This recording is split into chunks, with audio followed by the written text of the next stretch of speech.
नमस्कार साथियों, मेरे YouTube चैनल में आप सभी का एक बार फिर से स्वागत है। साथियों, जैसा कि आपको अवगत है, हमारे विद्यालय जल्द ही खुलने वाले हैं, अर्थात हमारे विद्यालयों में बच्चे आने शुरू हो जाएंगे। और जैसे ही हमारे विद्यालयों में बच्चे आएंगे तो हमको दोनों शिविर, फाउंडेशन लर्निंग शिविर और ध्यानाकर्षण शिविर, दोनों पर ध्यान देना होगा। तो साथियों, ध्यानाकर्षण शिविर चलाने के लिए हमें सबसे पहले आरंभिक आकलन प्रपत्र बनाने होंगे, यह देखने के लिए कि हमारे बच्चे किस स्तर पर हैं, किस कक्षा के लर्निंग आउटकम उनको प्राप्त है। तो साथियों, आज की इस वीडियो में हम कक्षा 8 विज्ञान के आकलन प्रपत्र के बारे में जानेंगे। हम जानेंगे कि किस तरह से आधारभूत आकलन प्रपत्र तैयार किया जाए और इसके साथ साथ हम आकलन प्रपत्र का ब्लूप्रिंट कैसे तैयार करें, ये भी हम जानेंगे। साथियों, कक्षा 8 विज्ञान का आकलन प्रपत्र अनुज कुमारी जी ने बनाया है। बहुत ही सुंदर आकलन प्रपत्र बनाया है, जो अलीगढ़ में एसआरजी के पद पर कार्यरत है। और मुझे ये आकलन प्रपत्र मेरे इन्फॉर्मेटिव वीडियो ग्रुप के एक मेंबर्स ने भेजा है, इसके लिए उन्हें बहुत बहुत धन्यवाद। और इसके साथ साथ अनुज कुमारी जी को भी बहुत बहुत धन्यवाद कि उन्होंने इतना सुंदर आकलन प्रपत्र बनाया, जिससे कि ज़्यादा से ज़्यादा शिक्षक साथियों का भला हो सके।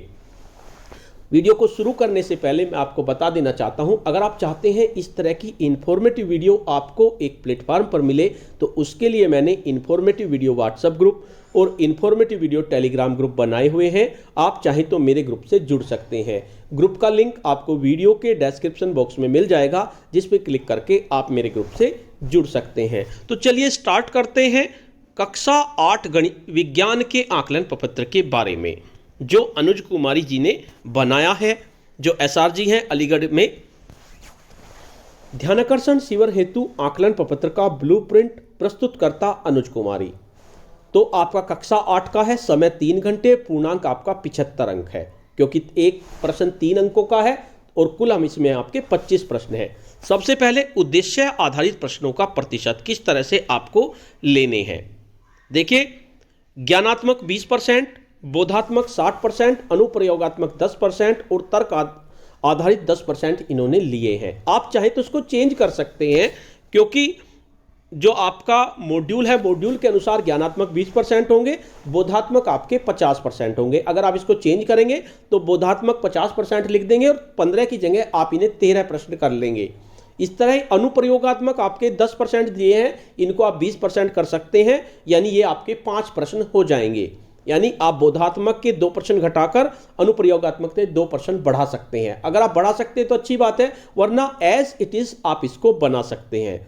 उसके बाद तर्क आधारित 10% है, यानी कुल 100% हो गए, यानी 25 प्रश्न आपके हो गए। उसके बाद 3, 4, 5, 6, 7 सभी क्लास के प्रश्न आपको लेने हैं इसमें। तो इसमें आपके प्रश्नों के प्रकार है: कक्षा 3 के 1, कक्षा 4 के 2, कक्षा 5 के 2, कक्षा 6 के 10 और कक्षा 7 के 10। इस तरह से इन्होंने प्रश्न लिए हैं। उसके बाद ज्ञानात्मक आपके एक कक्षा 3 में ज्ञानात्मक कोई नहीं है, केवल एक आत्मनिष्ठ प्रश्न है, वो भी आपका बोधात्मक है। तो इस तरह से आप इसका स्क्रीनशॉट ले लीजिए। स्क्रीनशॉट लेने से क्या होगा, आप इसको आसानी से बना सकते हैं, क्योंकि मैं पीडीएफ तो उपलब्ध नहीं करा पाऊंगा, क्योंकि मेरा गूगल ड्राइव भी फुल भर चुका है और उसमें मुझे मिशन प्रेरणा प्रश्नोत्तरी की वीडियो भी अपलोड करनी होती हैं। तो इसका आप स्क्रीनशॉट लेकर आप इसको आसानी से बना सकते हैं। तो कक्षा 4 के 2 प्रश्न हैं, इनमें एक आपका वस्तुनिष्ठ है और एक आपका आत्मनिष्ठ है।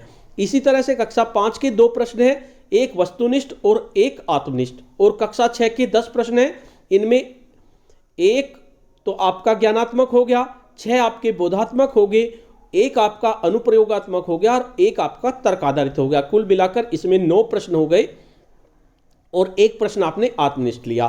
कक्षा 7 में भी इसी तरह से हैं, 10 प्रश्न हैं।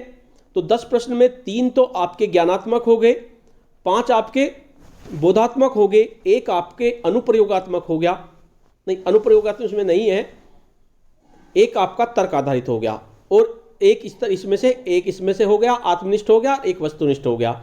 तो इस तरह से कुल आपका ये आपके 25 प्रश्न हो गए। अब बात आते हैं प्रश्नों के प्रकार की। प्रत्येक प्रश्न 3 अंक का है। किस स्तर के लेंगे? प्राथमिक स्तर में वस्तुनिष्ठ आपके 20 प्रश्न होंगे और आत्मनिष्ठ आपके 5 प्रश्न होंगे, योग 25 हो जाएगा। कठिनाई स्तर सरल प्रश्न आपके 40%, सामान्य प्रश्न आपके 40%, कठिन प्रश्न आपके 20%, कुल मिलाकर आपके 100%। कक्षा 3 के आपके 1, कक्षा 4 के 2, कक्षा 5 के 2, कक्षा 6 के 10, इस तरह से कुल आपके 25 प्रश्न होंगे। इसके आधार पर आप बना सकते हैं। अनुज कुमारी जी ने बहुत सुंदर आकलन प्रपत्र ये बनाया है, इससे बहुत सारे शिक्षक साथियों का भला होगा। अब देखते हैं कौन कौन से प्रश्न इसमें दिए गए हैं। प्रश्न संख्या 1, समय 3 घंटा, पूर्णांक 75। पहला प्रश्न है, पत्ती का मुख्य कार्य है छाया देना, पौधों को भोजन बनाना, भूमि से खनिज लवण ग्रहण करना और फल बनाना। कक्षा 4 के स्तर का है, स्तर आपका सरल है और लर्निंग आउटकम है बच्चे पौधों के विभिन्न भागों एवं कार्यों के बारे में जानते हैं। तो आपने इन्होंने कॉलम बनाए, क्रम संख्या, प्रश्न, कक्षा, स्तर और प्रकार। किस तरह का है, बोधात्मक है, ज्ञानात्मक है, किस तरह का है, तर्क आधारित है या अनुप्रयोगात्मक है।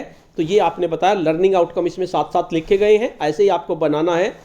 दूसरा प्रश्न है, आड़ू फल है, 1 बीजीय, 2 बीजीय, बहुबीजीय, इनमें से कोई नहीं। कक्षा 5 के स्तर का है, सरल है, अंडरस्टैंडिंग है। बच्चे 1 बीजीय और 2 बीजीय फलों में अंतर कर लेते हैं। उसके बाद प्रश्न नंबर 3 है, इनपुट डिवाइस है, मॉनिटर, प्रिंटर, प्रोजेक्टर, कीबोर्ड।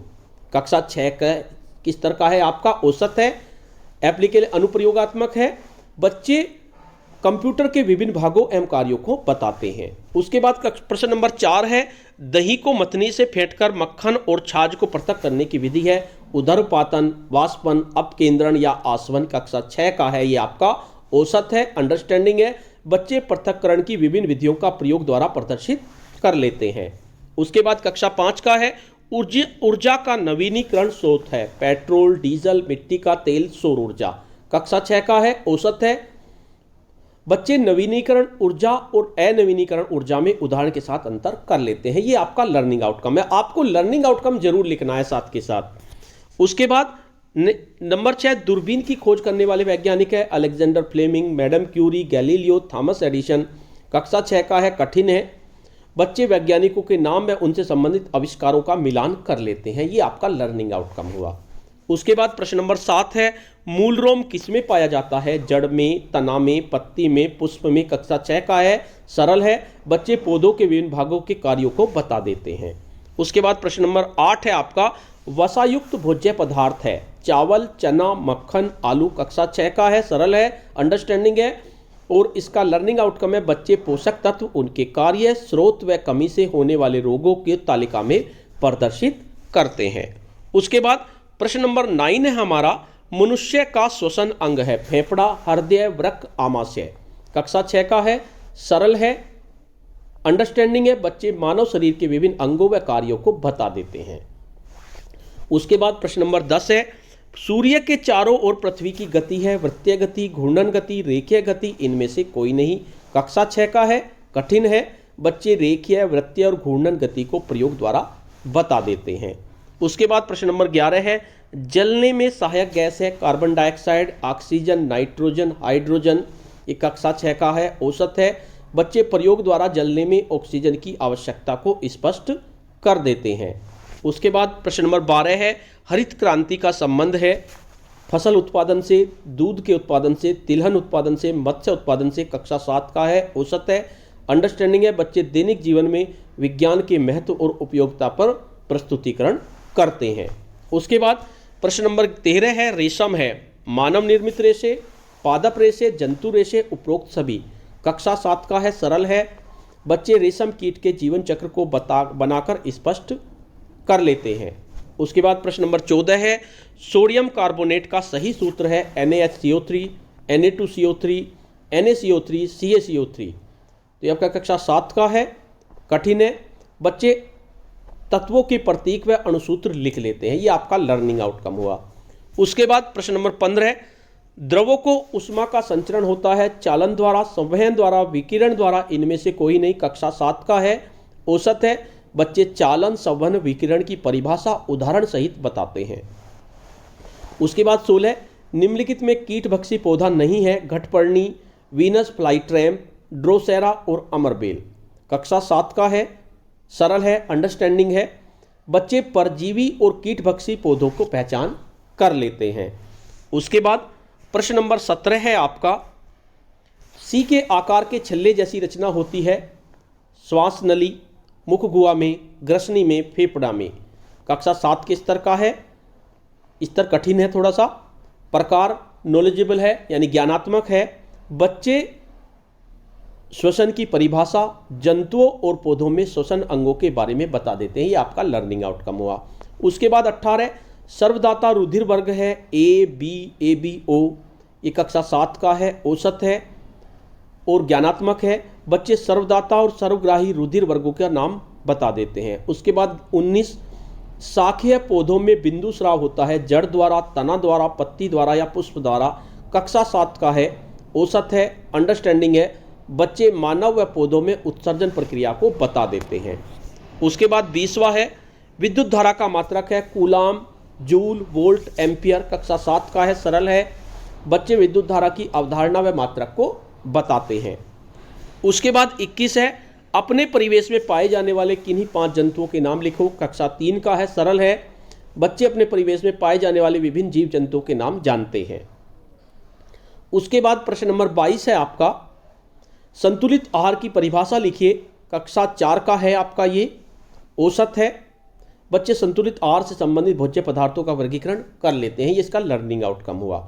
उसके बाद प्रश्न नंबर 23 है, CNG का पूरा नाम क्या है। कक्षा 5 का है, औसत है, अंडरस्टैंडिंग है। बच्चे CNG का पूरा नाम बताते हुए इनके प्रयोग में होने वाले फायदे बता देते हैं। उसके बाद प्रश्न नंबर 24 है, वृक्ष, झाड़ी तथा शाकीय पौधों का एक एक उदाहरण लिखिए। कक्षा 6 का है, सरल है, अंडरस्टैंडिंग है। बच्चे वृक्ष, झाड़ी और शाकीय पौधों में अंतर उदाहरण सहित बता लेते हैं। उसके बाद प्रश्न नंबर 25 है, बल कितने प्रकार के होते हैं, प्रत्येक का एक एक उदाहरण दीजिए।